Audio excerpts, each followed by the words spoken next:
आज का दिन मेरे लिए बहुत खास है क्योंकि आज के दिन है हरछठ का व्रत। हरछठ का व्रत जो होता है ना, यूपी में मेनली सबसे ज़्यादा रहा जाता है। ये व्रत मेनली वो औरतें रहती है जिनके पास पुत्र होता है, मतलब जिनका बेटा होता है, ये वो व्रत मेनली उनके लिए रहा जाता है। और ये व्रत है श्री कृष्ण भगवान के सबसे बड़े भैया बलदेव हैं, उन्हीं का हैप्पी बर्थडे आज के दिन होता है, जो कि जन्माष्टमी से 2 दिन पहले ये व्रत मनाया जाता है। तो सुबह उठ के मैंने मेनली जो मेरे घर का सारा काम होता है वो ख़त्म किया। मैंने तिवारी जी को चाय नाश्ता पानी लंच बना के भेज दिया है। उसके बाद मैंने शांति से बैठ के अपनी पूजा की। आज ओम की छुट्टी भी थी। लखनऊ में काफ़ी ज़्यादा बारिश हुई है जिसकी वजह से डीएम ऑर्डर आ गया और ओम स्कूल नहीं गया है। तो आज ओम भी घर पे ही है, तो मैंने ओम को भी थोड़ा बहुत नाश्ता सुबह ही करा दिया था। उसके बाद सुकून से बैठ के मैंने पूजा की है। पूजा करने के बाद सीधे मैं समा के चावल के पास आ गई हूँ क्योंकि आज के दिन समा का चावल खाना ज़रूरी होता है। तो बस उसी की सफाई में जुट गई क्योंकि ये चावल जो होता है ना, काफ़ी ज़्यादा गंदा होता है। इसके अंदर बहुत सारी डस्ट होती है और बड़े बड़े धान होते हैं जिन्हें स्पेशली चुनना पड़ता है। Hello everyone, welcome back to my channel. कैसे हैं आप लोग? उम्मीद करती हूँ आप लोग बहुत अच्छे होंगे क्योंकि हम भी बहुत अच्छे हैं। आज का जो ब्लॉग है ना, वो हरछठ का है। हरछठ जो है ना, वो जन्माष्टमी के 2 दिन पहले मनाई जाती है। कृष्ण भगवान थे, उनके एक बड़े भैया थे बलदेव, जिनका आज का दिन हैप्पी बर्थडे होता है। उनको किसान का देवता भी कहा जाता है क्योंकि आज के दिन हल की पूजा होती है। मेनली किसान वाला ही दिन है आज, क्योंकि आज के दिन जोया बोता नहीं खाया जाता है, मतलब खेतों में जो काम किया जाता है। यहाँ तक कि गाय का दूध भी नहीं पिया जाता क्योंकि पहले ज़माने में गाय बैल जो थी ना, उनको खेतों में जोतने के लिए ले जाते थे, इसलिए आज के दिन उसको भी, मतलब गाय का दूध भी नहीं पीते हैं। और आज क्या है ना, आज स्पेशली ये वाला चावल खाया जाता है जिसको समा का चावल शायद कहते हैं। फिलहाल मैं इसको लाल वाला चावल बोलती हूँ। आज के दिन ये खाया जाता है और इसमें काफ़ी ज़्यादा, मतलब कंकड़ वंकड़ धान वान बहुत ज़्यादा होते हैं, उसको बहुत ध्यान से चुनना पड़ता है। तो वही मैं चुनने आई हूँ। बाकी मेरी पूजा वूजा सब अच्छे से हो गई है। मॉर्निंग का सारा काम मेरा हो चुका है। ओम का नाश्ता वास्ता बन चुका है। तिवारी जी का भी खाना वाना बना के वो गए, तो अब मेरी बारी है। तो मैं पूजा वूजा करके आई हूँ। अभी चावल दूध मैंने उबलने के लिए रख दिया है, तो पानी वानी पीऊँगी, थोड़ा चावल वावल मैं चुनूँगी। तो आज के दिन का मेरा ब्लॉग यही रहेगा क्योंकि आज के दिन पूरा दिन जो पूजा वूजा में होता है, और शाम को अगर टाइम मिला तो मैं लड्डू गोपाल के कपड़े भी लेने आज जाऊंगी। मौसम तो फिलहाल आजकल बहुत ख़राब है, रात भर बारिश हुई है, चारों तरफ जैसे तालाब भरा हुआ है। तो ऐसा है ना कि आजकल डीएम ऑर्डर भी, आज के दिन तो डीएम ऑर्डर भी हो गया है, वो स्कूल ही नहीं गए हुए हैं आज। तो इतना ज़्यादा पानी यहाँ पे भरा हुआ, काफ़ी ज़्यादा बारिश हुई है। तो फिलहाल मौसम अगर ठीक रहा तो रात में जाऊँगी, वही कृष्ण भगवान के कपड़े वपड़े लेने जाऊँगी क्योंकि 2 दिन बाद तो जन्माष्टमी ही होती है। तो फिलहाल यही है। तो आज के दिन मैं फिलहाल कुछ ज़्यादा खाऊंगी नहीं, अभी थोड़े से मखाने खा लूँगी। अगर तिवारी जी केला ले आए तो केला खा लूँगी, अदरवाइज शाम को वही चावल बनाऊँगी और दही के साथ इसको खाऊँगी। तो आज फिलहाल यही रहेगा ब्लॉग में। तो चलिए फिर इस ब्लॉग में मेरे साथ बने रहिए। अगर चैनल पे पहली बार आए हैं तो प्लीज़ मेरे चैनल को सब्सक्राइब जरूर कीजिएगा। अगर ब्लॉग अच्छा लगता है तो लाइक कमेंट करना मत भूलिएगा। चलिए फिर इस ब्लॉग को यहीं पे स्टार्ट करते हैं। चावल चुन के मैंने पानी में भिगो दिया है क्योंकि इसको 5-6 घंटा भिगोएंगे तब कहीं जाके ये चावल उबलता है। तब तक फिर मैं यहाँ पे आ गई दूध उबालने, क्योंकि आज के दिन चाय तो पीते नहीं हैं, तो मैं थोड़ा सा दूध उबाल के पीने की कोशिश करूँगी। फ़िलहाल मैं दूध नहीं पी पाती हूँ, पर मुझे ओम के लिए भी दूध उबालना था क्योंकि मैंने सुबह ओम को दूध नहीं दिया था, तो मैंने ओम का दूध भी बना दिया है। अगर हो सका मुझसे पिया गया तो आधा गिलास दूध मैं भी पी लूँगी, पूरी कोशिश करूँगी पीने के लिए।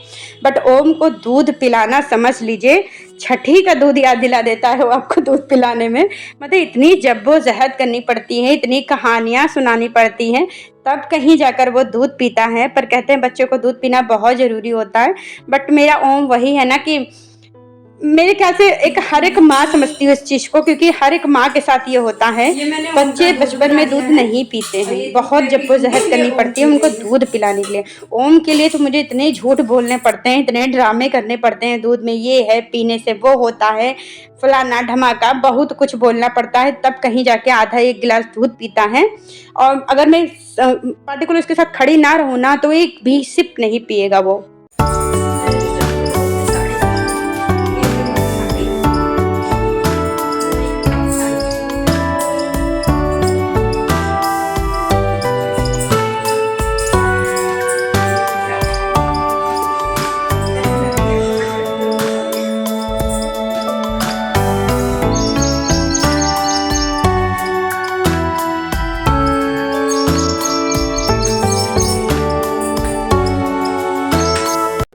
जो मैंने साड़ी पहनी थी ना, इसको मैंने मंगाया था, ऑनलाइन मंगाई थी। काफ़ी अच्छी साड़ी मुझे लगी, बहुत ही कंफर्टेबल है और बहुत ही रीज़नेबल रेट है। अगर आपको ये साड़ी चाहिए होगी तो आप मेरे डिस्क्रिप्शन में चेक करिएगा, उसका लिंक मैंने डिस्क्रिप्शन में डाल दिया है। आप भी चाहें तो मंगा लें। और साड़ी बहुत ही अच्छी है, बहुत ही रीज़नेबल प्राइस में मिल गई थी और मीशो से ही मैंने ये साड़ी मंगाई थी। और कपड़े जो मैंने कल, अगर आपने मेरा प्रीवियस ब्लॉग देखा होगा तो मैंने उसमें कपड़े फैलाए थे, उन्हीं कपड़ों को मैं उठाने आई हूँ। आजकल कपड़े एक दिन में सूखते ही नहीं हैं, कम से कम 2-3 दिन लगाओ तब जाके कपड़े सूखते हैं, क्योंकि बाहर काफ़ी ज़्यादा बारिश की वजह से धूप उतना ज़्यादा लग नहीं पाती और कपड़े सूख नहीं पाते हैं। जो एक के दुक्के जो कपड़े सूखे हैं उनको मैं उठा लाई हूँ और लगे हाथ ही मैं फोल्ड करके रख दूंगी, क्योंकि आज मेरे पास ज़्यादा कुछ काम है नहीं। मैं सुबह ही सारे काम निपटा चुकी थी, तो लगे हाथ में कपड़ों को भी फोल्ड कर दूंगी। अक्सर क्या होता है ना कि कपड़े उठा के ला के रख दो ना, तो बस मुहूर्त निकालना पड़ता है उन कपड़ों को फोल्ड करने का। कभी कभी तो हफ्तों हफ्तों ऐसे पड़े रहते हैं, वो उनका टर्न ही नहीं आता है कि मैं उनको फोल्ड करके रखूं, क्योंकि नए धुल जाते हैं फिर वो आके सबमिट हो जाते हैं, तो करते करते एक पूरा पहाड़ बन जाता है कपड़ों का।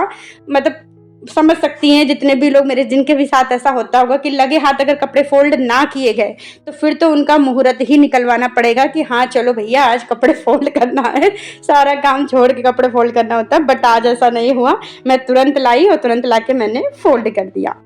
अब बारी आती है मेरे खुद की। अब मैं कुछ खाऊंगी पीऊंगी। अब मैंने पानी पिया, क्योंकि मैं 12 बजे तक पूरी कोशिश करती हूँ कि ना खाऊं। 12 बजे तक निर्जला व्रत रखने की कोशिश करती हूँ।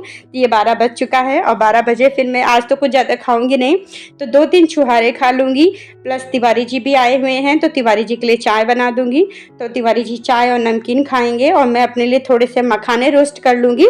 आप व्रत में मखाने खा सकते हो, क्योंकि ये खेत में नहीं उगता है, ये तालाब में लगता है, ये अपने आप होता है, इसकी खेती नहीं की जाती है।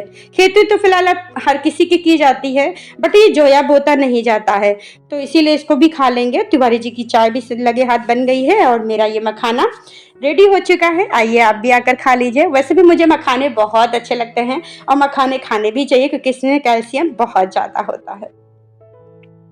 और अब ये व्लॉग, अब जो ये सीन है ना, अब ये रात का सीन है, शाम का टाइम हो रहा है, 6 बजे के समथिंग का ये सीन है।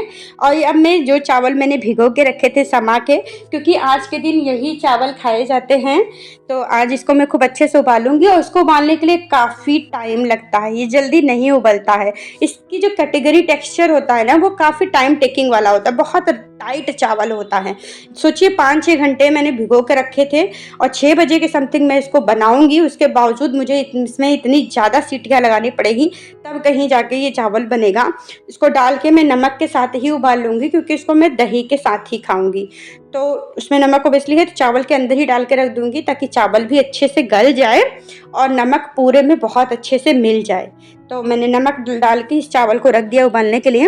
ये चावल इसलिए खाया जाता है क्योंकि ये चावल जो होता है ना, ये तालाब में पाया जाता है। कुछ लोग नारी का साग भी खाते हैं, बट मैं नहीं खा रही हूँ, क्योंकि मैंने सोचा क्यों बनाऊँ, जरा सा है तो खाने में कोई दिक्कत है नहीं। तो मैं चावल, हर साल मेरा यही है कि मैं हर साल इसको खा ही लेती हूँ। वैसे भी जो समा का चावल होता है ना, ये सिर्फ एक डिश नहीं होती है, बल्कि एक व्रत का बहुत बड़ा अहम हिस्सा होता है, क्योंकि आज के दिन इसको खाना बहुत ज़्यादा कंपलसरी होता है। इन्हें बनाते समय मन में बस यही सोच रही थी कि भगवान को सबसे अच्छा भोग लगे, और इसको मैं भगवान को भोग लगाकर तभी मैं इसको खाऊंगी। और मैंने इसको बहुत ही मीडियम गैस पे रखा है, मतलब कि बहुत ही सिम पे, एक सीटी आने के बाद बिल्कुल धीमे रखकर 20-25 मिनट मैंने यूं ही छोड़ दिया है, ताकि इसका एक एक दाना बहुत अच्छे से गल जाए।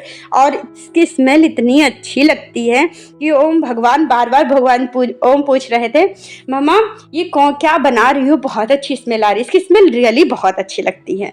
और ये देखिए मेरा चावल बहुत अच्छे से भुन गया है, उसको मैंने बहुत अच्छे से मैश कर लिया है। अब मैं लगाऊंगी भगवान की थाली, क्योंकि भगवान को भी मैं भोग लगाऊंगी, मेरे भगवान भी साथ में खाएंगे और मैं भी खाऊंगी। चावल तैयार होने के बाद मैंने भगवान के आगे भोग सजाया। पूजा की थाली में फूल, दीपक, भोग के साथ साथ मैंने पूरा दिल लगा दिया था कि भोलेनाथ मेरे आज खुश हो जाएं। दीप जलते ही घर में एक अलग सी रोशनी और ऊर्जा फैल गई थी। मैंने दोनों हाथ जोड़कर भगवान जी से प्रार्थना की कि हे हरछठ माता मैया भगवान, मेरे घर में हमेशा सुख शांति देना। जो भी गलती, जो भी भूल, जो भी पाप हमसे हुए हों, अपना बच्चा समझ के हमको माफ़ कर देना। थाली मेरी लग के तैयार हो गई है। अब मैं भगवान जी को भोग लगाऊंगी, उसके बाद फिर मैं खुद का भोग लगाऊंगी। जो ये व्रत होता है ना, एक अजीब सी शांति देता है मन को, बहुत सुकून मिलता है कि मतलब कि हाँ, ये बहुत अच्छा हुआ। तो दोस्तों, ये जो मेरा हर का दिन था वो आज यहीं पे पूरा होता है। इस ब्लॉग को मैं यहीं पे अंत करती हूँ। ये दिन सिर्फ एक व्रत नहीं बल्कि एक भक्ति, मेहनत और परिवार के साथ बिताया हुआ एक खूबसूरत पल होता है। अगर आपको मेरा ये दिन पसंद आया है तो कमेंट में ज़रूर बताइएगा। आप अपने शहर में हर छठ कैसे मनाते हैं ये मुझे ज़रूर कमेंट करिएगा। फिर मिलते हैं नए ब्लॉग में।